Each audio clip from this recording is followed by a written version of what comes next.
우리 교회만의 인사 여러분 앞에 문자가 뜹니다. 그냥 읽기만 하면 되는데 아멘만 정면을 보고 하고 빨리 외우세요. 좋아지고 잘 되고는 외우셔서 서로 마주보고 저 인사는 하고 아멘은 정면을 보고 하면 됩니다. 시작.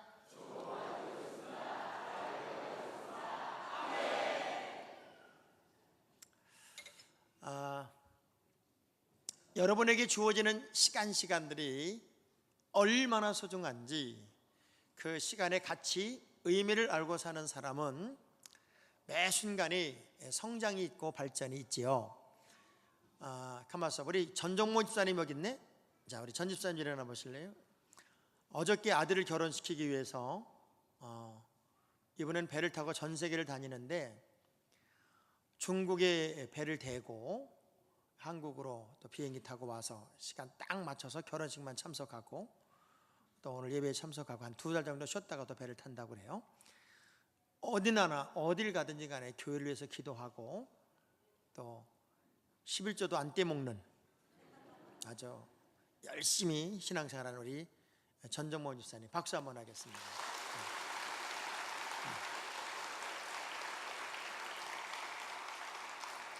사람을 죽이는 것을 살인이라고 말하고요, 시간을 죽이는 것을 살시라고 말한답니다. 살시.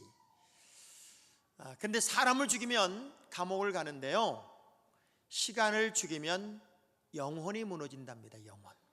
내 인생이 망가진다는 거예요.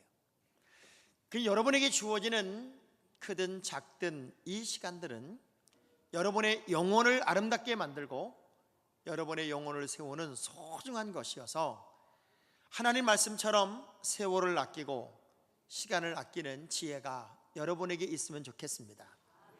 긴 시간 말씀을 듣는 시간이 아니고 짧은 시간 말씀을 듣기 때문에 여러분이 은혜를 사모하고 말씀을 갈급해하고 영적으로 건강함을 추구하면서 이 예배 시간에 참여하는 사람들에게는 제가 아무리 노력을 해도요, 누가 은혜를 받나 봤더니 사모하는 사람이 받지 그저 대충 앉아있는 사람들이 은혜 받는 경우는 거의 없더란 말이에요.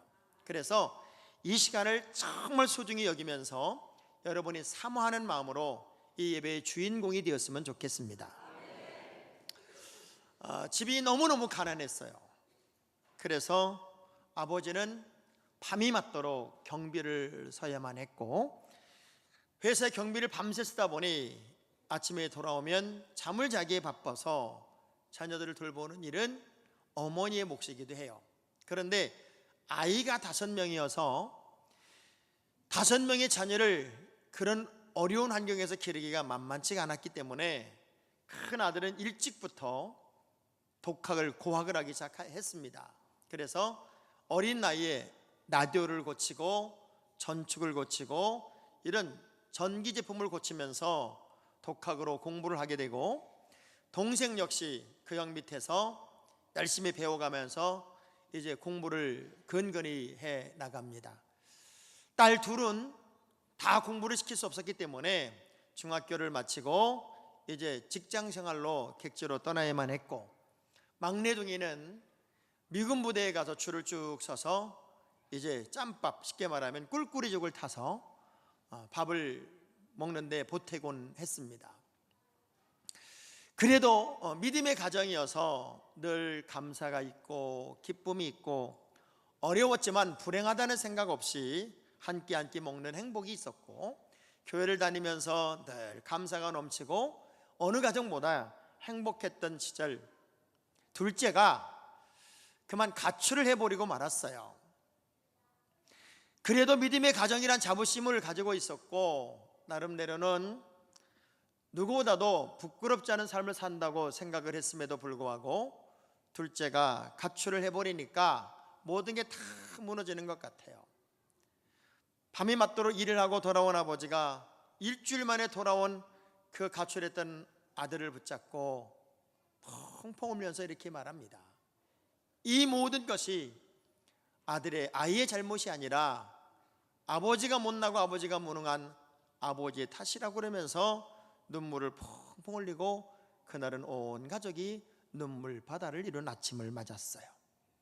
그렇게 살던 그 가정이 얼마나 아름다운 하나님의 은혜 가운데 복을 받았는지, 전 세계를 뛰어다니는 목사가 둘이나 나오고,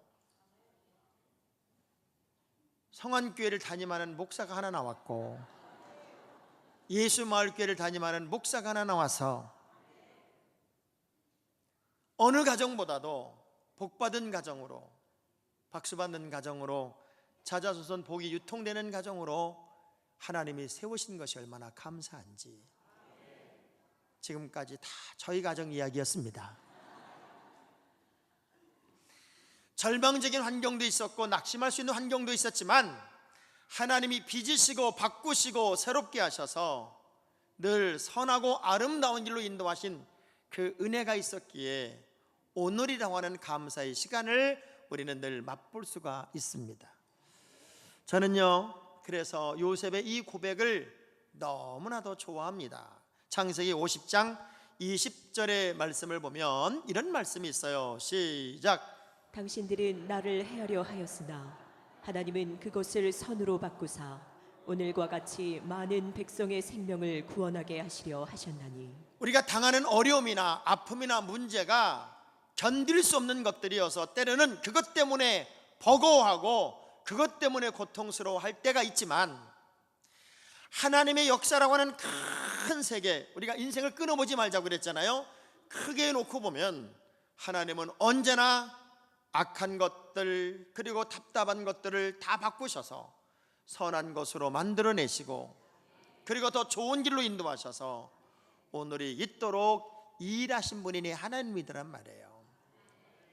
저는 그래서 하나님의 이 계획들, 우리가 느끼는 고통도 바꾸시면 기쁨이 되게 하시고, 오늘 내가 느끼는 두려움도 바꾸시면 감사가 되게 하시는, 사람들은 요셉을 죽이려고 했지만 요셉이 느끼는 감사는 뭔 줄 알아요? 다 나를 망가뜨리고 다 나를 죽이려고 했지만 그것들까지 다 모아서 하나님은 오늘 나를 이렇게 복되게 만드시는 도구로 썼을 뿐입니다. 오히려 그것이 악이 아니라 나에게는 선이 되었습니다 라고 감격스러운 이야기를 해요. 반전이라는 게 있어요. 반전. 내가 생각하는 생각의 어떤 한계를 훌쩍 넘어서 더 좋은 길, 좋은 방향, 좋은 것을 볼 수 있는 눈이 열리는 게 있단 말이에요. 어떤 한 사람이 새 자전거를 이렇게 닦고 있어요. 자전거를 닦고 있으니까 아이 하나가 이렇게 가까이 다가오더니 아저씨 이 자전거 비싸요? 이렇게 물어요. 자전거를 닦고 있던 이 사람이 뭐라고 대답을 하냐면, 이거 비싼지 싼지는 모르겠는데 우리 형이 사줬어. 그 말을 듣자마자 아이가 눈물이 글썽거리면서 아유 나도, 이렇게 말하는 거예요. 그러니까 모든 사람이 생각할 때 이런 생각입니다. 너도 그런 형이 있으면 좋겠지? 너도 그런 형 좀 만나면 좋겠지? 그래서 그렇게 질문했어요. 너도 그런 형이 있으면 좋다고 생각하니? 그때 이 아이가 눈물을 주르륵 흘리며 이렇게 말합니다. 아니요, 나도 그런 형이 되고 싶어요. 나도 그런 형이 되고 싶어요. 우리 동생이 지금 너무 아파요. 많이 힘들어요. 그런데 내가 그런 형이 되어서 우리 아이에게, 우리 동생에게 기쁨이 되었으면 좋겠어요. 우리는 내가 생각하는 생각의 어떤 폭을 좀 더 넓혀서 하나님이 가장 극단적인 어려움 속에서도 오히려 바꾸셔서 더 선한 길로, 아름다운 길로 인도하실 것을 믿는 믿음이 여러분에게 필요합니다. 제가 오늘 본문의 이야기를 아주 드라마식으로 한번 설명을 해볼게요. 모르드게라고 하는 사람이 있어요. 이 사람은 유다 사람이고요, 하만이라는 사람은 바사 국가에 아주 촉망받는, 그야말로 아말렉 족속 출신으로 승승장구해서 출세한 위대한 장군 중에 하나입니다. 그런데 둘의 감정 싸움이 이제는 국가 간의 싸움이 되고 민족 간의 싸움이 되어서 이 하만이라는 사람이 저 모르드게가 포함된 유다 민족을 내가 이 땅에서, 이 나라에서 아주 다 지워버리고 싶은 그런 마음이, 그런 권력이 자기에 있다고 생각을 해서 그런 감정 싸움이 시작이 됐어요. 그리고 이제는 이 한밤이 지나고 나면 모르드게는 하만의 집 장대에 달려 죽게 될 것이고, 유다 백성들의 내일도 미래도 없는 아주 총체적인 절망의 시간이 이제 이 한밤이 지나면 그 땅에 찾아오게 돼요. 모두가 이젠 끝났다, 이젠 희망이 없다, 내일이 없다, 이대로 절망하고 마는 그런 환경임에도 불구하고 하나님은 그 상황을 이렇게 빚으시고 저렇게 빚으셔서 기가 막힌 반전의 드라마를 만들어내세요. 역전의 드라마를 만들어서 패배할 한 가정, 패배할 한 국가가 승리하는 역전의 이야기를 설명하는 장면이 오늘 본문의 장면입니다. 자, 잠을 자던 아하수에로 왕이 그렇게 잠을 못 자는 거예요. 제가 미국 부흥회를 가면 이 시차 때문에 꼭 새벽 3시면 깨요. 자보려고 그렇게 누우려고 그래도요, 눈이 반짝하고 떠진 다음부터는 잘 수가 없어요. 자려고 누워있는 게 더 고통스러운 거예요. 그럼 벌떡 일어나서 성경을 보거나 또 책을 읽거나 그렇게 해요. 그런데 아하수에로 왕도 일찍 잠이 들었는데, 자벌로 누웠는데 영 잠이 안 오니까 이리 뒤척이고 저리 뒤척이다가 이렇게 신하를 불러요. 야, 궁중일기 좀 누가 한번 가져와 봐라.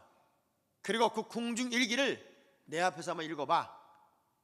신하가 궁중일기를 가지고 와서 이렇게 읽는데 어떤 장면이 딱 읽혀지냐면, 왕을 시해하려는 내시 2명이 있었고 그 2명이 음모를 꾸미는 동안 모르드게라는 사람이 그 사실을 알아채고는 왕에게 고함으로써 당신의 생명이 구원받았다는 이야기가 고스란히 기록이 되어 있는 거예요.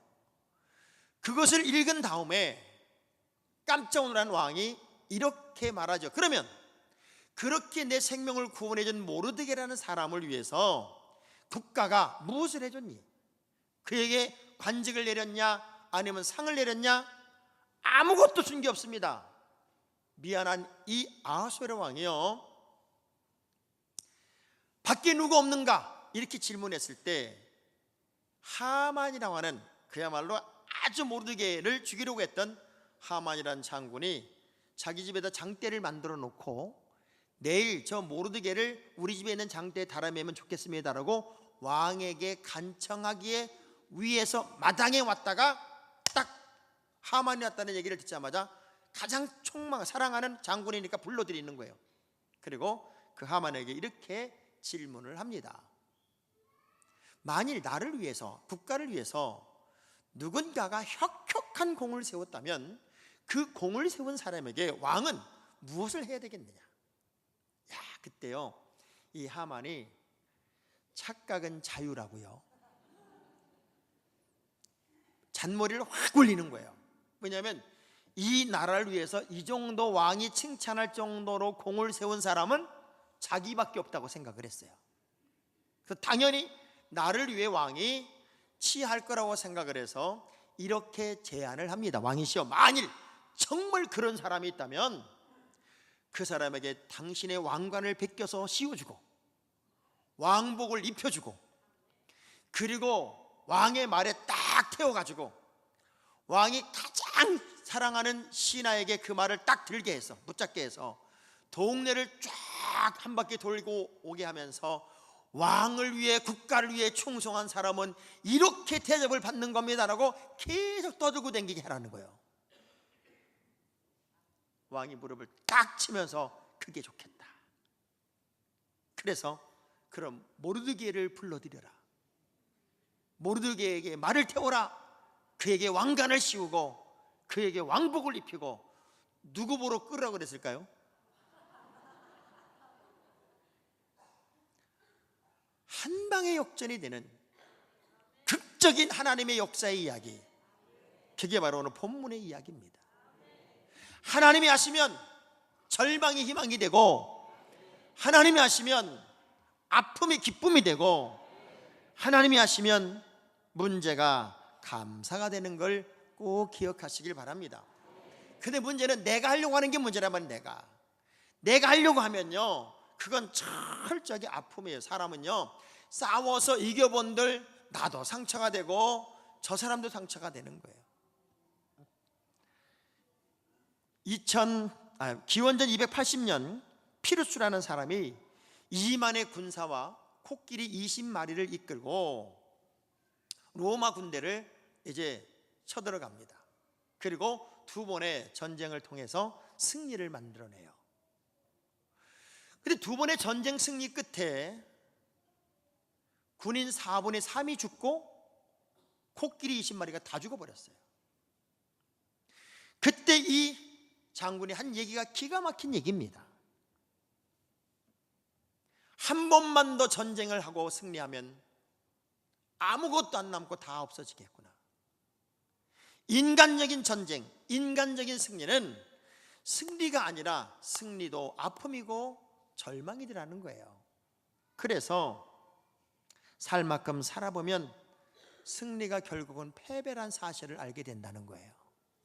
여러분, 인간적인 감정으로, 사람의 감정으로 사람을 이기려고 하지 말고 하나님의 방법의 승리자가 되기를 주의 이름으로 축복합니다. 여러분의 가정도 하나님이 승리하게 하셔야 되고요, 여러분의 사업장도 하나님이 승리하셔야 하고, 여러분의 인생도 하나님이 승리하게 하셔야 돼요. 인간적인 노력과 인간적인 방법의 승리는 누군가는 죽이는 것이기 되기 때문에 진정한 기쁨이 될 수 없어요. 그러면 하나님이 주시는 승리라는 게 어떻게 내게 만들어지는 것이냐, 저는 여러분의 가정의 승리를 위한 이 매뉴얼, 이 세 가지 말씀이 여러분에게 확실하게 아주 자리매김하는 시간이 이 시간이었으면 좋겠습니다. 자, 우리 옆 사람 쳐다보면서 우리 제대로 한번 해보십시다 하고 인사 한번 하세요. 제대로 한번 해보십시오.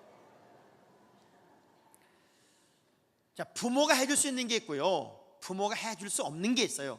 하나님도 하나님이 해줄 수 있는 게 있고 하나님이 해줄 수 없는 것도 있어요. 자, 봐봐요. 부모는 낳아줄 수는 있어요. 그런데 잘하는 건 지가 잘해야 돼요. 부모가 대신 잘해줄 수가 없어요. 부모는 결혼하라고 여자를 소개시켜 줄 수까지는 있어요. 근데 사는 건 지네가 잘 살아야 돼요. 부모는 학교를 보내주고 공부할 수 있는 돈을 대줄 수는 있어요. 근데 공부를 대신해 줄 수가 없어요. 지가 공부해야 돼요. 하나님이 하나님의 아들 예수 그리스도를 죽여서 여러분을 구원의 자녀 삼으시고 여러분을 하나님의 백성으로 만들어 주시기까지는 하나님이 할 수 있어요. 근데 믿음 생활 잘하고 못하고는 여러분 책임이란 말이에요. 근데 꼭 기억하셔야 돼요. 하나님은 지금도 여러분을 위해 일하고 있다는 거예요. 에스더를 왕비로 삼은 것은 하나님이 이미 어떤 날을 위해서 지금 일하신 거였어요. 그 엄청난 핸디캡을 가지고 있고 당연히 왕비가 될 수 없는 상황과 조건이지만 이 에스더가 왕비가 된 것은 하나님이 어느 날을 위해 준비하고 있는 거였다, 그 얘기예요. 그래서 따라합시다. 지금은 나의 어느 날을 위한 오늘의 삶이다. 여러분이 지금 정말 제대로 훈련되고 제대로 바르게 가고 하나님께서 역사하시는 삶을 사는 것은 그 어느 날을 위한 오늘을 사는 거란 말이에요. 지금이 온전하지 않으면 여러분에게 다가올 그 어느 날에 여러분은 훈련되지 않았기 때문에 이길 수 없고 승리할 수가 없어요. 저는 늘 자주 그렇게 말합니다. 끌려온 100명보다 자원한 한 명이 위대한 것이고 훈련받지 않은 100명보다 훈련된 한 명의 용사가 위대한 거라고. 하나님은 지금도 여러분을 훈련하시는 거예요. 어떻게? 시편 17편 8절의 말씀 보니까 이 정도의 사랑을 가지시고, 시작. 나를 눈동자같이 지키시고 주의 날개 그늘 아래에 감추사. 그 정도로 섬세한 사랑을 가지시고 우리 영혼들을 향한 미래를 준비시키는 오늘의 삶을 지금 하나님의 방법으로 일하고 있음을 여러분은 기억하셔야 돼요. 다윗을 훈련시키고 강하게 하신 것은 훗날 그를 가장 위대하고 완벽한 왕으로 만드시려는 하나님의 계획이었단 말이에요. 에스더가 지금 네가 나설 때다, 네가 나서지 않으면 우리 민족 다 죽어라고 말했을 때 쭈뼛쭈뼛해요. 그때 모르드게가 이것이 하나님의 원래적인 계획이었음을 알고 얼마나 영적인 눈이 밝은지 이렇게 이야기하는 장면이 있습니다. 에스더서 4장 14절의 말씀인데요, 시작. 이때에 내가 만일 잠잠하여 말이 없으면 유다인은 다른 데로 말미암아 노임과 구원을 얻으려니와 너와 내 아버지 집은 멸망하리라. 내가 왕후의 자리를 얻은 것이 이때를 위함이 아닌지 누가 알겠느냐. 이때를 위함인지, 이때를 위해서 하나님이 이미 너를 위해서 일하고 있었다, 그 얘기입니다. 여러분, 여러분에게 주어지는 그 어느 날, 그 어느 날을 승리하기 위해 오늘 강하고 오늘 힘있고 오늘 제대로 하고 오늘 분명하게 사는 하나님의 자녀가 되기를 주의 이름으로 축복합니다.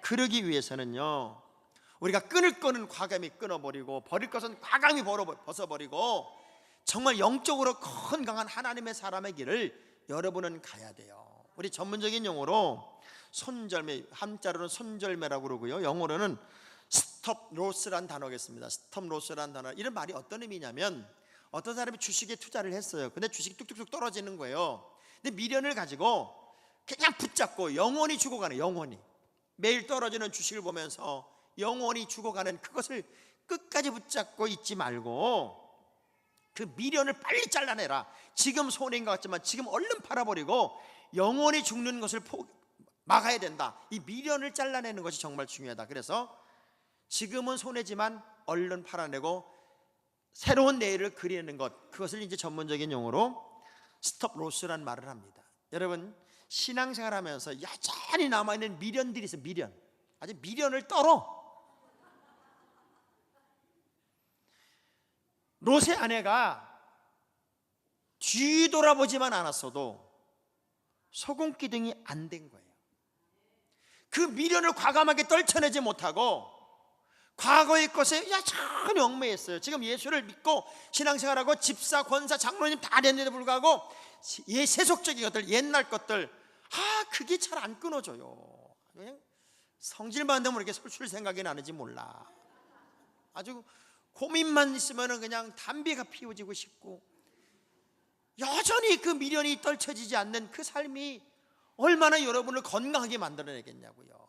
자, 오늘 누구라고 내가 말할 수 없지만 오늘 그 미련을 좀 잘라냅시다. 그냥 나만 쳐다보고 살합시다. 주여, 확 끊어버리겠습니다. 여러분, 점진적으로 끊는 건 쉬운 게 아니에요. 그냥 확 끊어야지. 힘이 들고 어려워도 내가 오늘을 준비하고 사는 삶은요, 그 어느 날을 위한 거룩한 준비이기 때문에 노아의 믿음이 여러분의 믿음이 돼야 돼요. 자, 히브리서 11장 7절의 말씀을 보면 노아는 어떤 믿음으로 그 미래를 준비했을까요? 시작. 믿음으로 노아는 아직 보이지 않는 일에 경고하심을 받아 경외함으로 방주를 준비하여 그 집을 구원하였으니 이로 말미암아 세상을 정죄하고 믿음을 따르는 의의 상속자가 되었느니라. 지금은 아무것도 보이는 게 없어요. 근데 하나님의 약속의 말씀을 붙잡고 그날, 그 어느 날을 지금 준비하고 있잖아요. 그러면 여러분의 인생에 지금 좀 평안하고 조금 안정감이 있고 그렇다고 해서 신앙생활을 루즈하게 하면 안 된다는 거죠. 파란씩 노동일 때 더 긴장감을 가지라고 그랬잖아요. 여러분이 평안하다고 말할 때가 더 위험한 때라니까요. 그래서 긴장감을 가지고 오늘을 철저하게 영적으로 강하게 훈련하고 있으면 그날은 여러분의 날이 되는 거예요. 그날은 우리의 승리의 날이 된다고 하는 거죠. 내가 너무 잘나고요, 내 의가 너무 강하면 우리는 참 믿음을 갖기가 어렵습니다. 어떤 한 사람이요, 눈이 멀었어요. 그래서 나는 길을 잘 못 찾아가고 또 사람들이 있는지 없는지 모르니까 저 사람들이 나를 봤으면 좋겠다 그래가지고 늘 밖에 나갈 때마다 등불에다가 불을 켜고 이렇게 나가는 거예요. 근데 어느 날 사람하고 부닥쳤네. 부닥치니까 있는 대로 성질을 부리는 거예요. 눈이 있냐 없냐, 나는 눈이 멀어서 못 본다고 치지만 너네는 두 눈을 다 뜨고 다니면서 사람이 가는 것도 못 보냐, 내가 너네 보라고 내가 등불까지 들고 다니는데 그것도 못 보고 나랑 부닥치냐고 그냥 있는 대로 성질을 부리니까 그 부닥친 사람이 하는 얘기 좀 보세요. 야 임마, 불 꺼졌어 임마. 불이 꺼진지도 모르고 자기 의의가, 자기에는 늘 강한 거예요. 우리 옆 사람 악수하면서 제발 잘난 척 좀 하지 마요. 잘난 척 좀. 이게 여러분의 인생을 다 망가뜨려요. 남을 무시하고 나만 잘났고 나만 옳고, 이게 여러분의 인생을 다 망가뜨린단 말이에요. 하나님이 여러분을 붙잡고 일하시도록 겸손해요, 낮아져요, 신실해져요. 아멘을 안 해요. 이 절망의 시간을 승리의 이야기로 만들 수 있었던 가장 중요한 내면의 흐름은 뭔 줄 아세요? 기도였어요. 에스더가 죽으면 죽으라는 각오를 가지고 참여하기 전에도 온 유다 백성들과 기도했고, 하나님의 사람들이 가지는 최고의 무기는 누가 뭐래도 기도입니다. 여러분 그거 알아요? 벽에도 귀가 있고요, 천정에도 눈이 있답니다. 여러분이 입에서 나가는 순간 비밀은 없어진다는 거예요. 사람에게 자꾸 뭘 얘기하지 말고 하나님께 매달리고 하나님께 구하고 하나님께 간구하고 기도하는 것이 습관이 돼야 돼요. 제가 왜 새벽 예배 못 나와요? 그러면 나올 수 있는 사람한테 물어보는 거죠. 직장도 안 댕기지, 늦게 잠깐 잠도 잘 수 있는 사람인데 새벽 예배도 안 하니까 물어보는 거예요. 왜 새벽 예배 못합니까? 그랬더니 자기는 그냥 새벽잠이 꿀잠이래. 그리고 밤늦게 맨날 자는 거야.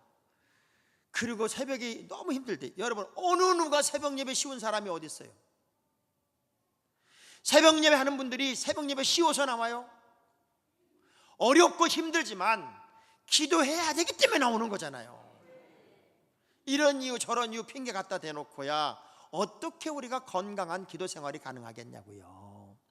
그래서 우리가 스스로 혼자 만들어내는 비밀, 나만의 비밀을 가지고 사는 사람은 철갑옷을 입은 거랑 똑같아서 자기를 늘 옥죄게 되고요, 둘만이 아는 비밀을 가지고 있는 사람들은 쇠사슬로 몸을 칭칭 감은 것과 똑같아서 서로를 죽이고 있다는 거예요. 그러니까 저는 오늘 이 2부 예배에 참여한 여러분 모두가 비밀이 좀 없었으면 좋겠어요. 꼭 이렇게 말하는 분이 있어. 이거 비밀인데 집사님만 알아. 그럼 서로 죽이는 거, 서로 죽이는 거. 비밀을 가질 이유도 없고 비밀을 갖고 살 이유도 없어요. 우리는 하나님 앞에 다 고하고 순수하게 하나님 중심으로 살아야 되는데, 기도가 왜 위대한 거냐면요, 여러분 아말렉과 르비딤 전투에서 모세가 손 들고 기도하면 이상한 거예요. 여호수아가 전쟁터에 싸움을 하는데 이기다가 밀리고 또 밀리다가 이기고, 이상하게 똑같은 전쟁터에서 어느 순간에는 팍 밀고 가다가도 어느 순간에 갑자기 또 밀리기도 하고, 결국 승리를 다 이뤄낸 다음에 내용을 알아보니까 그게 모세가 손 들고 기도할 때와 손이 내려올 때 차이였더란 말이에요. 그래서 저는 알아요, 기도는 승리를 만드는 힘이에요. 기도하는 하나님의 사람들 얼마나 멋있어요. 전 여러분의 자녀들이 가정에서 이 다음에 컸을 때 여러분을 기억하는 엄마, 여러분을 기억하는 아빠가 아이들에게 이렇게 기억됐으면 좋겠어요. 우리 엄마는 기도하는 엄마였어. 우리 아빠는 기도하는 아빠였어. 기도하던 사람. 저는 저희 어머니를 생각하면 너무 감사해요. 평생 기도하신 분으로 남아있어요, 제 기억 속에. 그런데 기도하는 모습은 결국 승리의 모습이었고, 기도는 아름다운 열매를 만드는 거잖아요. 그래서 베드로전서 4장 7절 다시 한번 읽어볼게요. 베드로전서 4장 7절입니다. 어떻게 기도하라고요? 시작.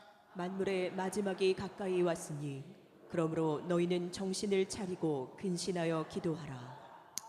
따라합시다. 정신 차려서 기도하겠습니다. 다시 한번 정신 차려서 기도하겠습니다. 우리는 때때로 많은 문제들을 만나요. 많은 문제들을 만나지만 봐요, 약한 사람은 복수를 꿈꿉니다. 맨날 복수할 생각을 해요. 약한 사람은. 강한 사람은 용서를 합니다. 더 강한 사람은 무시를 합니다. 제가 읽은 책 내용이에요. 나 이 말이 너무 멋있었어. 약한 사람은 복수하려고 하고. 좀 눈 좀 떠봐요. 설교 며칠 얼마 되지도 않았는데. 딱 한 명이 눈 감고 있어가지고 내가 여기를 쳐다본다고 여기서 눈 감고 있는 게 아니라 저쪽에 눈 감고 있었다고. 약한 사람은요 자꾸 복수하려고 해요. 근데 강한 사람은요 너그럽게 용서합니다. 더 강한 사람은 어떤 상황이 되든 간에 무시해버려. 멋있지 않아요? 다윗이 골리앗과 싸우려고 하기 전에 형한테 가잖아요.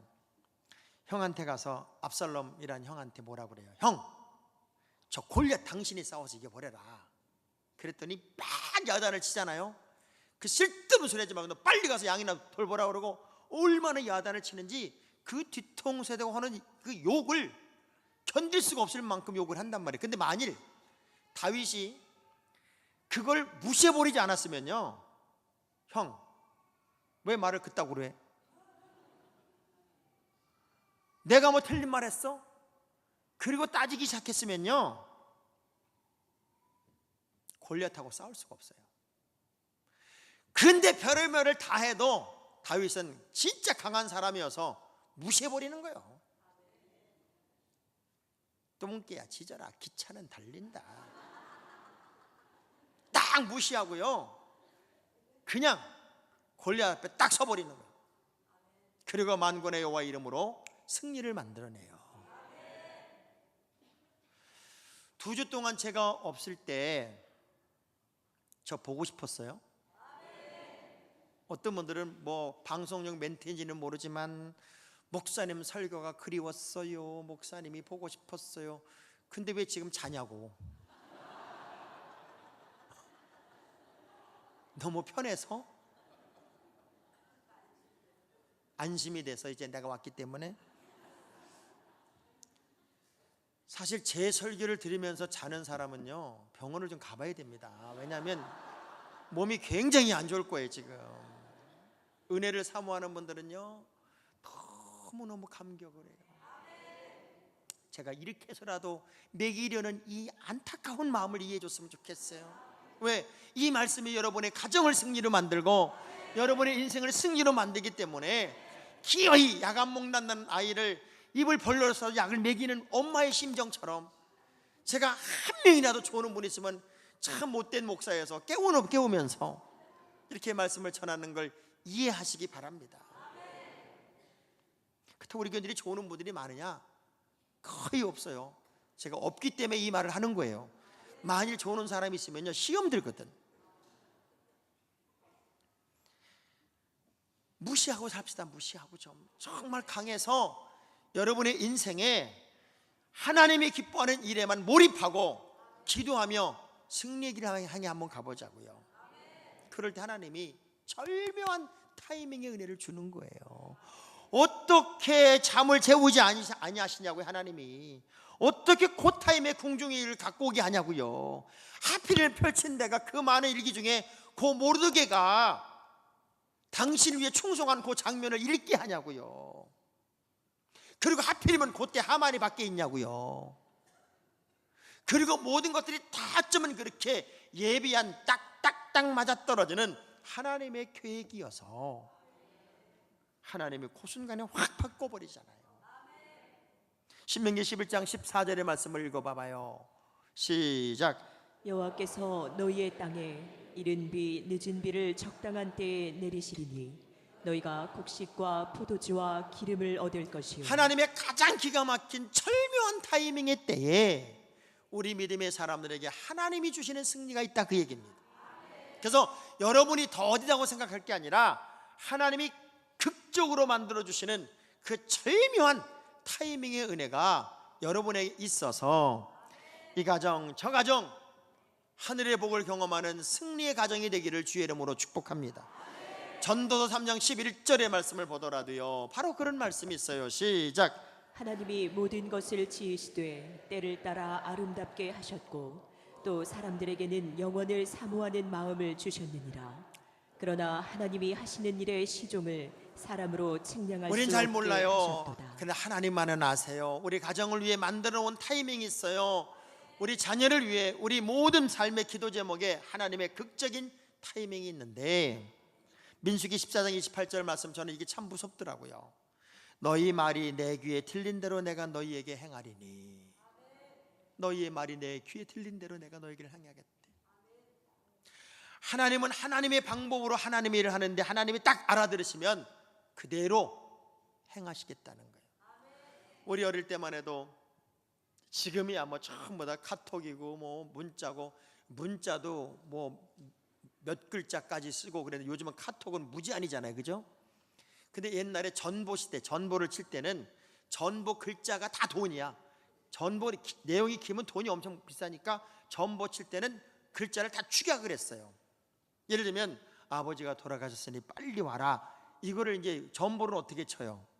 부친 사망 금내, 이렇게. 부친 사망 금내, 이거 알아먹어요, 못 알아먹어요? 다 알아먹어. 여러분의 사인이 길어서가 아니에요. 하나님 앞에 바로 서 있으면 하나님이 그 가정을 위해서 빚으시고 바꾸시고 만드셔서 절망을 희망으로, 좌절을 기쁨으로, 끝장난 것을 다시 소망의 가정으로, 역전의 가정으로 만들어 주시더란 말이에요. 전 오늘 예배 참여한 여러분의 모든 가정이 어떤 어려움 속에서도 하나님의 방법의 승리를 경험하고, 또 그 승리의 계가를 부르는 하나님의 극적인 때의 복을 경험하기 위해서라도 평상시 지금이 가장 하나님이 나를 통해 붙잡고 일하실 수 있는 건강한 믿음 생활, 공격적인 기도의 삶이 여러분의 삶이 되어서, 세상 일에는 내가 실패했어도 넘어지고 걱정하고 쓰러지지 말고 오히려 승리의 노래를 부를 수 있는 큰 믿음으로 여러분의 가정을 승리의 가정으로 만들 수 있게 되기를 주의 이름으로 축복합니다. 찬양하겠습니다. 나는 내가 하는 줄 알았더니 하나님이 도우시는 거예요.